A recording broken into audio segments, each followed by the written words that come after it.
Good morning, people from Yonkers Voice, my friends, my family, my extended family. Today we have Sabrina Santiago. Is that correct, Sabrina? That is correct. Sabrina been here on Yonkers Voice a few years back. What, 3-4 years back? About there. Yep, 2021, around there. Yeah, a while. Sabrina has an issue today that she wants to talk to us about it. Sabrina, introduce yourself and tell us why you're here today. Good. So, hello everyone. My name is Sabrina Santiago. I am a Yonkers resident of 20 years. And the purpose of me being here today and sitting with Rue is to discuss a subject matter that Rue was very generous in posting yesterday in the afternoon about my concerns with the Yonkers Public School District.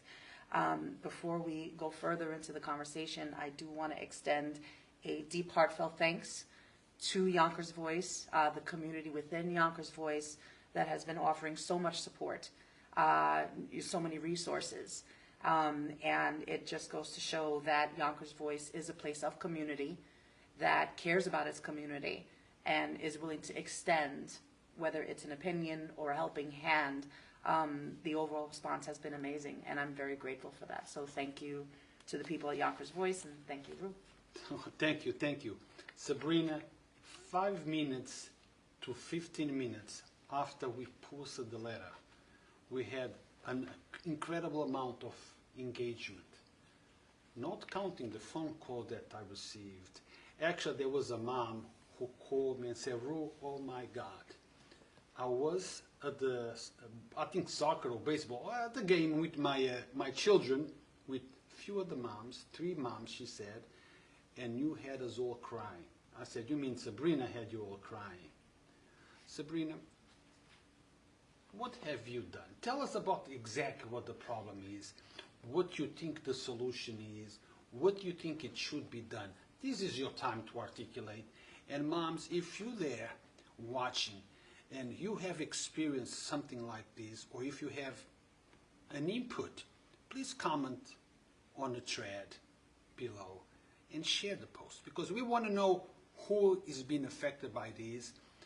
If you received any help, we want to know anything that you have to say about the issue. So this is your case, Sabrina. Tell us. So James, my son who's 13, goes to school 15, and unfortunately we have been dealing with the misplacement of James. Some of the issues that we see in the special education department is when they'll send you the information pertaining to your child, they'll say the ratio, and class ratio is important. So 15 to 1 to 1, or 15 to 1.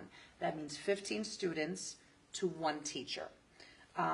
In James's situation, there is a clause that really people don't discuss, is that the classroom of a 15 to 1 can be capped at 18 without any information to the parent until after the fact. So the issue is of ratio. Certain schools can support, in a special education environment, a 15 to 1 to 1, or a 12 to 1, or even an 8 to 1. So 8 being the amount of children, 1 being the teacher, and the 1 to 1 being the teacher aide and assistant to that teacher to help supervise, to help keep the children on top of their curriculum.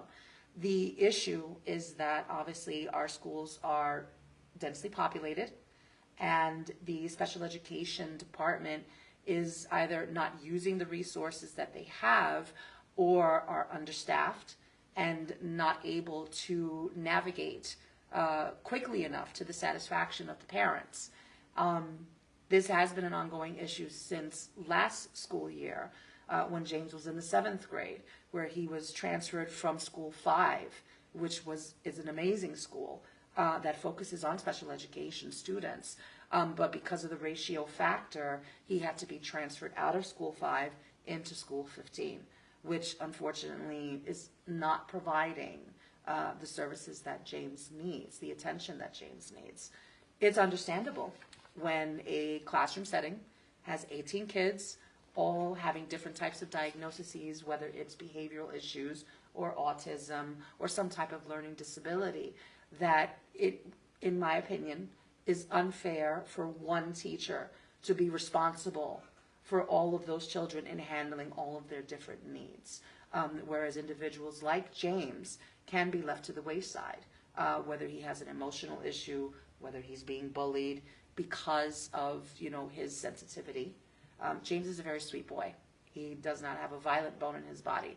He is creative. He's artistic. He is just a sweetheart. And my ultimate concern in a post-COVID world, when after the remote learning, was how is my special education child going to adapt to this new society, this new change in our environment, relearning his social cues, understanding that for 18 months he was separated from his classmates and his teachers that he loved so much, and now to come into a new world and understand what's happening to him or not understand what's happening to him. Therein lies the problem. I can't put that on James. I get frustrated sometimes when he comes home from school and he can't complete the homework. However, I have to take a pause and take a step back and say, this is not his fault. He's in his IEP. It says he's reading at a second grade reading level. So how can I expect my son, who reads at a second grade reading level, to comprehend 8th grade curriculum? It's impossible. And this has been something that the Yonkers School District has been aware of since last year. So this is not something new. Correct. It's something that they knew about it, but took no measurements to resolve. Is that what you're saying? I say that it was running at a snail-like pace. I would say that it was, that's the best way I can describe it, is that it was run at a snail-like pace. Constant emails, phone calls. It wasn't until I reached out to Albany that Albany got involved and started calling the Yonkers School District directly, that I started to see a little bit of traction as far as the placement. And the placement is its own separate issue. It does not address the bullying that was happening within the 4 walls of School 15, that the administration, right, the people that are supposed to place him, they can't be responsible for that. The safety, the mental health, the emotional heartbreak when your child comes home from school and gets off the bus and he's crying or he's sad or he's feeling a certain type of way, and as a parent you try to uplift, but you also have to try to extract the information, what happened. And when you're communicating with a special needs child, in some instances you have to find a way to navigate to get that information from the child. Then you have to follow up with the school and the principal and the teachers and trying to get the information, and it's a frustrating process for the parent, mothers and fathers. It's not one-sided. We're doing our due diligence as parents to protect our children, to find out what's going on, and then it's a conversation that has to be had with the adults that are responsible for the care of our children in the public school setting. Well, Sabrina, I have spoken to a few parents, even though I have no hard evidence of bullying in schools, but I have heard from a few parents that there is bullying in Yonkers Public Schools.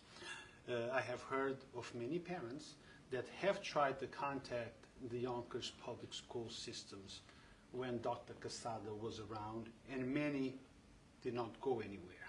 Those complaints went nowhere. Well, Dr. Casada is no longer here. Today we have a new superintendent of the school, Dr. Aníbal Soler Jr., who is very aware and very pro or positive about the special ed school. Have you tried to reach the new superintendent? Well, in the email that I sent, I did copy Dr. Sorrell, as well as many other people that are directly involved with the department that is responsible for providing the care for James. Pretty much everyone in the special education department, but Dr. Sorrell specifically. I know that he is relatively new to the position, so he's taking on a lot and learning about his new position, looking at his background. where he comes from, Schenectady, I believe. Okay, yes, And Albany. he has experience with special education. So I copied him on this email to implore him to really look at the special education Now, department. let's hope that experience will translate in changes Yes. and resolutions. Absolutely. Absolutely.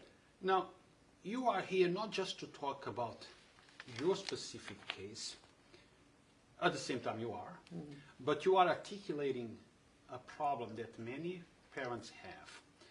But many of those parents are not able to articulate the issue with the clarity that you have. You have touched many hearts out there. Many moms, pops, guardians are touched by your letter. And they are saying, that's exactly what I wanted to say. But we need more than just talk about it. Right. Okay? We need solutions, real solutions.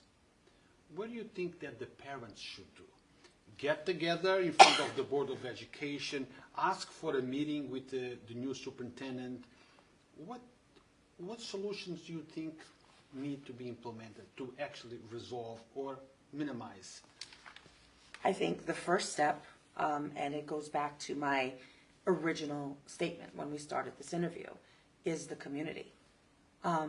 This is the most proactive attention that I have seen amongst regular people, just regular people, everyday people, moms, dads, caretakers within the Yonkers Voice community that have shared the information, that have provided phone numbers and emails and contacts. And then amazingly, at 4 o'clock, I posted this email. I sent this email out. It is now, I don't even know what time it is. 11 a.m. 11 a.m.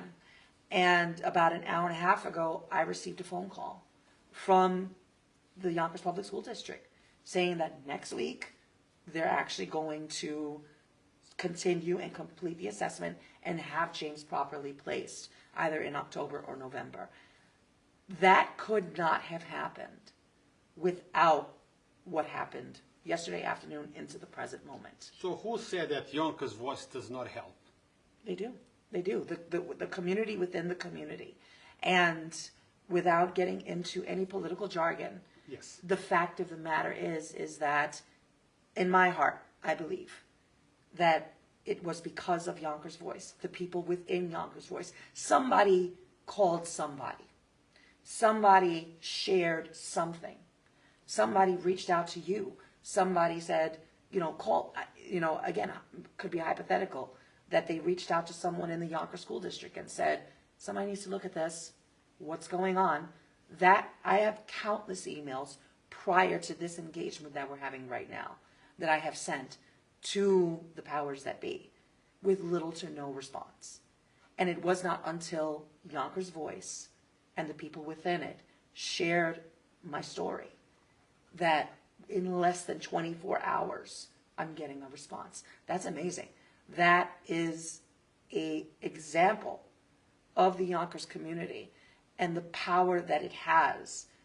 And it's amazing because, yes, people have mentioned lawyers, people have mentioned advocates, and in some cases, particularly mine, I can't afford a $5,000-$10,000 lawyer to speak for myself. If that was the case, I would consider filing a class action lawsuit where all parents that are impacted could be involved in that to take action. But it's the simplicity of this. It's the simplicity of the community. It is the connection that they have, that this is happening to me. It's not just a sense of sympathy, it's empathy.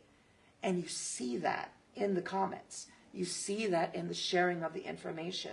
Aside from the comments, I've gotten direct messages on social media from people within Yonkers Voice telling me their story, telling me how they made it, how long it took them to make it, but they made it. And that gives me hope that change can happen, not necessarily at a lawyer level or an advocate level, but just as a parent that loves their child so much, a mother or a father that just wants the best for their child and not see them be subject to victimization. You know, it shouldn't be that only those with the financial power to hire an attorney that should have their problem resolved. You might have or might not have that money, but there is tons of moms and dads and guardians that don't have that money. Okay. So, and we need the problem resolved. Guys, this is a good example that Yonkers Voice is not my voice. Yonkers Voice is the platform where your voice is heard. Absolutely. Now, what's next? Next week you have a hearing. Are you going to go alone? You're going to take somebody? You're going to take a group of moms? Because I've seen a lot of moms that are ready to support you. Right. What are they saying? If you need me, count on me? Right, right. I think the best thing for this particular hearing, it is individual. It is solely focused on James, so it's going to be within the school. When it comes to the support from mothers and fathers that are extending their support, it's just a matter of keeping this going. You know, if there is an issue, you know, yes, I don't have the money for a lawyer. Not a lot of people do. The one thing I have that has gotten me to this point that we all have is time. I have all the time in the world to fight for my son. I don't need a lawyer degree. I don't need any of that to be a good parent to my child. All that it takes is time and being able to receive the information from parents that have endured or have witnessed situations like this and to come together. That has been extremely uplifting in these past few hours, where I can look at these comments and be like, this is what it's all about. No lawyer necessary. And I'm sure there are individuals that do need lawyers. I understand that. So the lawyers out there, I say, if you believe in the rule of law, go pro bono, take on a case and get your name out there, you know? Not a lot of people, especially in the financial hardship times that we have right now, don't have that ability, and they feel lost. And I'm here to say that in these past few hours, this is proof that we're not lost. We need to find each other. And I found that within Yonkers Voice. And we're doing this for all the little James that are out there. We found that Sabrina is articulating an issue that exists, that it's real. So we're doing this for all those little guys and little girls that are going through these problems, and to the parents that do not find a way out. Well, guys, if you are a parent and you experienced something like this, if you've been affected by something like this, if your child has been bullied in the school system but you found no solution to address, let us know. Comment, but be clear or do the best to be specific when, where, and who you spoke with. Document everything you do. If you make a phone call, have that little log book. Spoke with so-and-so, this day, this is what I asked, this is what they told me. Because at the end of the day, when you have to go back, you need to show what have you done to find a solution for your problem. Is there anything else, Sabrina, that maybe I forgot to ask you? You know, I think we have it covered. I mean, this is not just an issue that now that James is finally having his issues addressed, that the problem just stops, that I stop caring because, okay, my son's taken care of. No, this has been an ongoing issue with the special education department since COVID. Let's be transparent.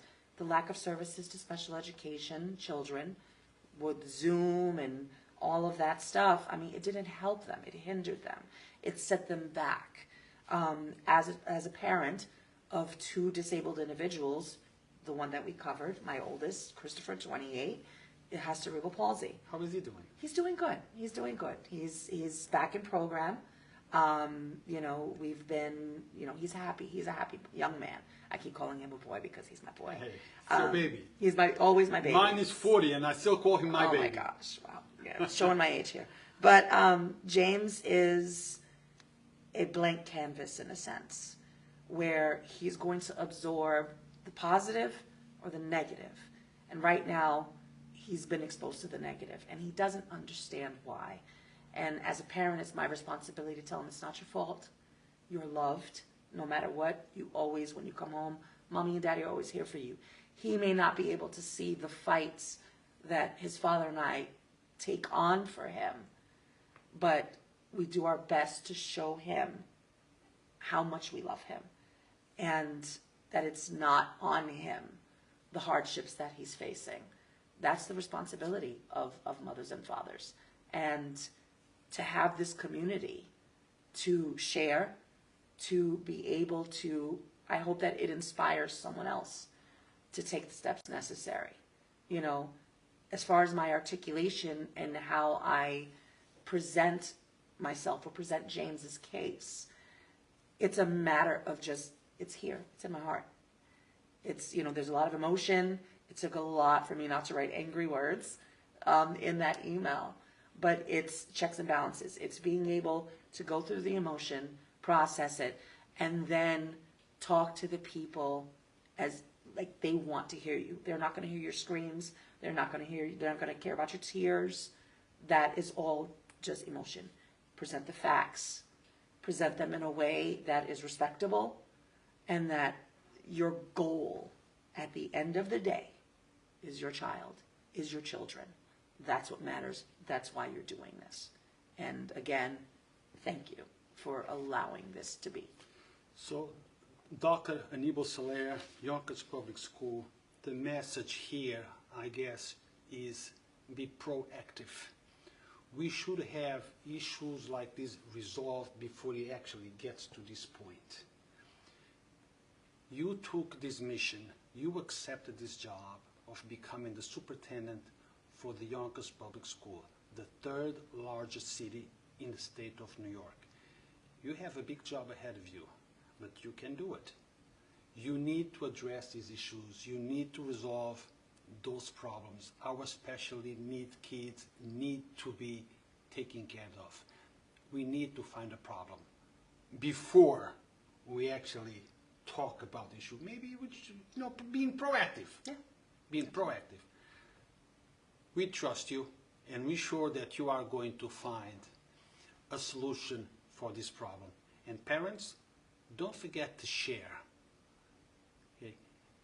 This happened. That phone call came to her this morning, you say? This morning. This morning, perhaps because of the amount of shares, amount of exposures, and that's the magic. So share this interview, put it on your pages. No need to be disrespectful. No need to be cursing. We understand that this is a very emotional issue, especially for the moms and dads. But present your issue, talk about it in a polite and respectful manner. On that note, we conclude our interview. Thank you, Sabrina. Thank you. And guys, don't forget what's coming next. New York State Senator Andrea Stewart Cousin, Majority Leader, Democratic, is going to be on at around 12 o'clock. So don't forget to come back in. Don't forget to tune in. Again, Yonkers Voice is not my voice. Yonkers Voice, it's your voice. Yonkers Voice is the place where your voice is amplified, and we can all work together and find solutions. Thank you for watching. Until next time.